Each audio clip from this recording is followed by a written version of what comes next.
The King and the Two Sons. Once upon a time, there was a wise and just king who had two sons.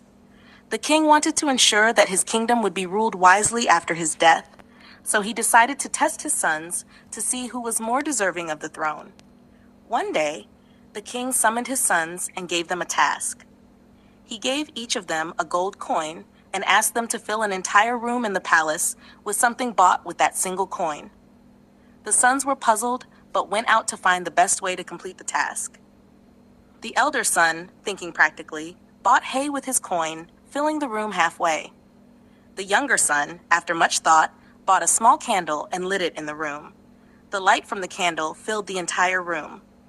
When the king saw what each son had done, he was pleased with the wisdom of the younger son, who understood that knowledge and enlightenment could fill even the emptiest of spaces. The younger son was chosen to succeed the king. Moral of the story. The story teaches that wisdom and knowledge are more valuable than material possessions. True leadership comes from understanding and insight, rather than just practical or material solutions.